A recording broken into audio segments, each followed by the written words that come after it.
Dhaka premier লিগের match খেলতে নেমে হার্ট অ্যাটাকের শিকার হয়েছেন তামিম ইকবাল। নেওয়া হয়েছে সাভারের স্থানীয় একটি হাসপাতালে। তামিমের শারীরিক অবস্থার সবশেষ পরিস্থিতি জানাতে হাসপাতাল থেকে যুক্ত হয়েছেন হুমায়ুন কবির।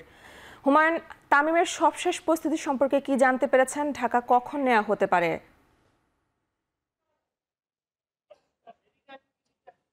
এনি তামিম ইকবাল শাহীন পুকুরের বিপক্ষে খেলতে নেমে কিন্তু মাঠে হঠাৎ বুকে ব্যথা অনুভব করায় তাকে কিন্তু প্রাথমিক চিকিৎসা দেওয়া হয়েছিল বিকেএসপিতেই।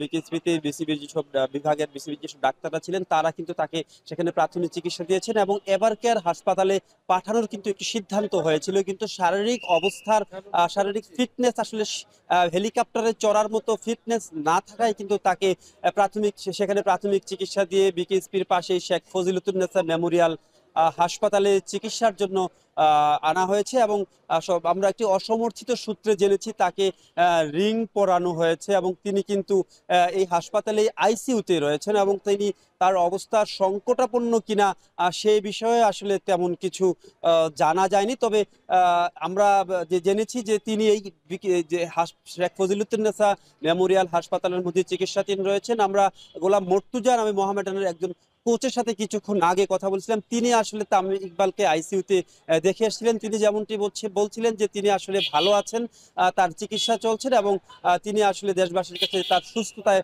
দোয়া চেয়েছেন। সবশেষ আসলে এভারকেয়ার হাসপাতালে পাঠানো হবে কিনা বা পাঠানোর একটি প্রক্রিয়া চলমান রয়েছে, আমরা অসমর্থিত একটি সূত্র থেকে কিন্তু এমনটি নিশ্চিত হয়েছি এবং তামিম ইকবালকে এই হসপিটালে চিকিৎসা দেয়া হচ্ছে সেই খবরে কিন্তু আশপাশ থেকে অনেক মানুষ এই শেখ ফজিলতুন্নেসা মেমোরিয়াল যে বিশেষায়িত হসপিটাল এটির পাশে কিন্তু ভিড় করছেন এবং বিকেএসপির বিভিন্ন কর্মকর্তা কর্মচারী অনেক খেলোয়াড়রাও কিন্তু এখানে এসছেন, তার স্বাস্থ্যের খোঁজ খবর নিচ্ছেন এবং তার জন্য প্রার্থনা করছেন। এবং আমরা একজন ডাক্তারের সাথে কথা বলছিলাম, তিনি কিন্তু বলছিলেন তামিম ইকবালের অবস্থা মোটামুটি স্টেবল আছে বলা যায়, তবে তাকে উন্নত চিকিৎসার জন্য ঢাকায় পাঠানো যাবে কিনা, তার শারীরিক সেই স্টেবিলিটি এসছে কিনা সেই অপেক্ষায় কিন্তু ডাক্তাররা রয়েছেন। তাকে পুরোপুরি অবজারভেশনের মধ্যে রাখা হয়েছে আইসিইউতে। শারীরিক অবস্থার উন্নতি হলেই কিন্তু তাকে ঢাকার এভারকেয়ার হাসপাতালে কিংবা অন্য কোনো হাসপাতালে উন্নত চিকিৎসার জন্য পাঠানো হবে।